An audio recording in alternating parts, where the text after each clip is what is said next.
Associate editor Devendra Kathuria भी जुड़ चुके हैं। देवेंद्र जी, आज ओम प्रकाश चौटाला का अंतिम संस्कार होगा, 3 बजे ओम प्रकाश चौटाला का अंतिम संस्कार होगा।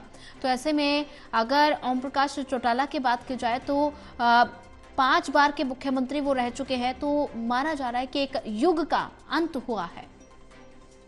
बिल्कुल, देखिए सोनिया, 5 बार तो मुख्यमंत्री रहे, 7 बार विधायक भी रहे हैं जी। बड़े से बड़े चुनाव, कांटेदार चुनाव उन्होंने लड़े, जीते भी।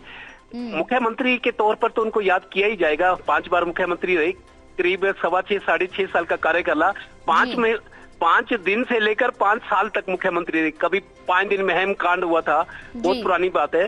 तो 5 दिन से लेकर 5 साल तक उन्होंने कार्यकाल पूरे किए हैं। 5 बार में 7 बार विधायक बने हैं। संगठन के तौर पर उनकी जो पार्टी का संगठन था, चाहे बीजेपी तो अभी प्रभाव में आई है 2014 से, लेकिन तब कांग्रेस हुआ करती थी। उन बतौर चीफ मिनिस्टर ओम प्रकाश चौटाला ने कुशल और सख्त प्रशासक की छवि तो बनाई थी, लेकिन एक संगठनकर्ता के तौर पे पार्टी कैसे चलाई जाती है, बहुत जबरदस्त उनका प्रभाव था।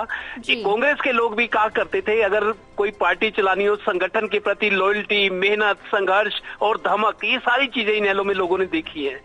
खैर, वक्त के हिसाब से चीजें बदलती रहती है। अब इनेलो का डाउनफॉल हुआ है, हालांकि 2 विधायक इस बार जीते उनके, लेकिन इनेलो से टूटकर जब जेजेपी बनी थी, मेरे को लगता है ओम प्रकाश चौटाला को बहुत जबरदस्त धक्का लगा था। उन्होंने कहा था कि हमारे घर के लोगों ने गद्दारी की है, पार्टी नहीं टूटी, परिवार भी टूट गया एक तरह से।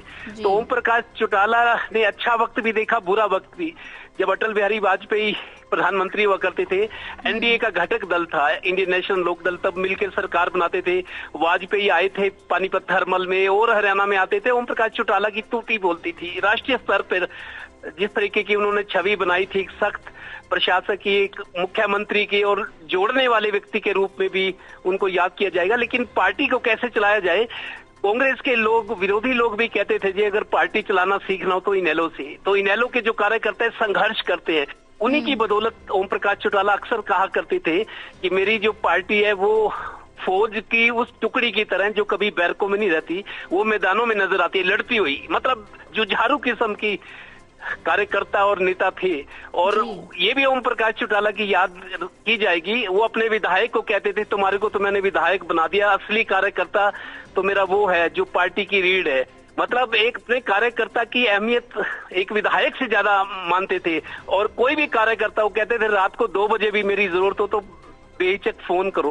तो रात को 2 बजे भी, मान लो वो सत्ता में थे या नहीं थे, लेकिन मैंने भी देखा है कि डीजीपी को किसी का कोई फोन है, डीजीपी को फोन करना तुरंत और उसका जवाब चाहना, ये पूछना कि कब तक हो जाएगा ये काम। मतलब छवि एक ऐसी थी, अफसरों पर बहुत ज्यादा उन पर उनका प्रभाव था। अफसर थर थर कांपते थे उनके बारे में। अभी तो खैर इनका वो वक्त नहीं रहा था, बहुत बुरे दौर से गुजरे हैं, जेल भी काटी इन्होंने। तिहाड़ जेल में, आपको बता दूं, बहुत कम लोगों को पता होगा, तिहाड़ जेल में रहकर इन्होंने 10वीं और 12वीं के पेपर दिए, परीक्षा पास की।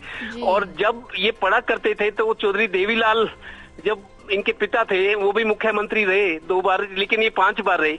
ये इनके बारे में एक जबरदस्त किस्सा ये भी है कि इन्होंने ज्यादा पढ़ाई इसलिए नहीं की कि उस जमाने में अपने पिता से ज्यादा पढ़ा लिखा होना अच्छा नहीं माना जाता था।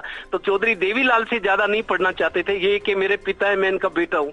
तो पढ़ाई ज्यादा नहीं की इन्होंने। जेल में जेबीटी भर्ती घोटाला कांड जो हुआ था, उसमें अभी कुछ साल पहले इन्होंने 10वीं और 12वीं की परीक्षा तिहाड़ जेल में रहते हुए दी थी और पास की थी। पेपरों में, मीडिया में आया था कि इस उम्र में 10वीं की परीक्षा पास ओम प्रकाश चौटाला ने 10वीं और 12वीं की ओपन स्कूल से की थी। गुरुग्राम की बात करूं, गुरुग्राम का आज नाम पूरा देश दुनिया में है, इंटरनेशनल सिटी बन चुकी है। गुरुग्राम को यहाँ तक लाने में और इसके बारे में जो विजन देखा था, जो योजना बनी थी, ओम प्रकाश चौटाला ने बुनियाद रखी थी। आज गुरुग्राम एक चमकदार शहर है। चाहे दिल्ली के लोग हो, चाहे और जगह के, गुरुग्राम में रहना चाहते हैं। चमकदार जिला, औद्योगिक जिला और ऐसी मल्टीनेशनल कंपनीज के सबके दफ्तर है, एयरपोर्ट के पास है। उसकी भौगोलिक स्थिति गुरुग्राम की बहुत अच्छी है। तो गुरुग्राम का नाम आज देश दुनिया में है। और इसको मैं ये समझता हूँ कि इसमें भी योगदान ओम प्रकाश चौटाला का था। 2000 से 2005 तक जब मुख्यमंत्री रहे थे, तब गुरुग्राम को लेकर उन्होंने मेडी सिटी बनाई। वहां पे मेदांता अस्पताल खुला, बड़े बड़े अस्पताल खुले वर्ल्ड लेवल के। तो ओम प्रकाश चौटाला की कल्पना थी कि हरियाणा का कोई ऐसा शहर हो जिसका नाम देश और दुनिया में हो, और वो गुरुग्राम था। तो गुरुग्राम आज यहाँ तक पहुंचे। और भी सरकारें रही हैं, भूपेंद्र हुड्डा की थी, मौजूदा बीजेपी सरकार है, काम इन्होंने किया। लेकिन मैं ये करूंगा, बुनियाद रखी और उसके बारे में जो विजन बनाया, जो योजना बनाई, ओम प्रकाश चौटाला के टाइम में थी। खैर अपनी यादें छोड़कर वो चले गए हैं, अब तो उनकी यादें ही रह जाएंगी। लेकिन एक अच्छे राजनेता के रूप में, एक अच्छे मुख्यमंत्री के रूप में, एक संगठन चलाने, संगठक के रूप में उनको फुल मार्क्स दिए जाएंगे, क्योंकि उनके विरोधी भी मानते थे कि इनेलो पे जो कार्य करता है वो असंभव काम को भी संभव कर दिखाते। लेकिन ये वक्त जो था, बुरे वक्त से पार्टी गुजर रही थी, और उनके जाने के बाद तो इनेलो पर थोड़ा सा और भी है कि आगे पार्टी कैसे चलेगी। जी देवेंद्र कथुरिया जी, अगर बात की जाए ओम प्रकाश चौटाला के राजनीतिक सफर की, तो कोई ऐसा दिलचस्प किस्सा जो आप दर्शकों के साथ साझा करना चाहें? देखिए, यादगार तो ये कि वो ओम प्रकाश चौटाला जब चंडीगढ़ से दिल्ली जाया करते थे, मुख्यमंत्री थे, मेरे को याद है, वो डीजीपी को या किसी जिले के एसपी को कहते थे, एसपी साहब ये काम है, कितना टाइम लगेगा? एसपी कहते थे जी सर 2 घंटे में। कहते 2 घंटे में जब काम हो जाए मेरे को फोन कर देना। एक यादगार किस्सा बताता हूँ, इनेलो वाले ने, एक देशराज एसपी हुआ करते थे कुरुक्षेत्र में, ओम प्रकाश चौटाला चंडीगढ़ से दिल्ली के लिए चले और उन्होंने कोई काम देशराज एसपी को कहा। जब तत्कालीन एसपी देशराज कुरुक्षेत्र के एसपी हो गए थे, ममता सिंह के जो पति है, ममता सिंह एडीजीपी है आजकल, लॉ एंड ऑर्डर, तो देशराज एसपी को चौटाला ने फोन किया बतौर मुख्यमंत्री के ये काम है। उन्होंने कहा सर मैं काम करके बताता हूँ।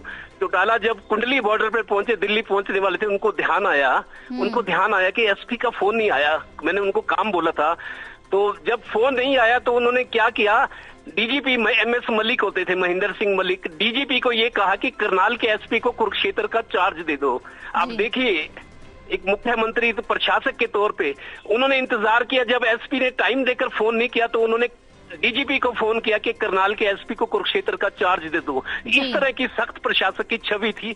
और आज उनके वॉलंटियर्स, उनके कार्यकर्ता ये बताते हैं कि ओम प्रकाश चौटाला जब कोई काम कहते थे, मजाल है कोई डीसी एसपी देर कर दी, डीसी एसपी भी खौफ खाते थे कि कहीं ओम प्रकाश चौटाला का फोन ना आ जाए। मतलब एक अच्छे प्रशासक और मुख्यमंत्री के तौर पे अपनी छाप छोड़ गए हैं। जी देवेंद्र कथुरिया जी, जानकारी साझा करने के लिए आपका धन्यवाद।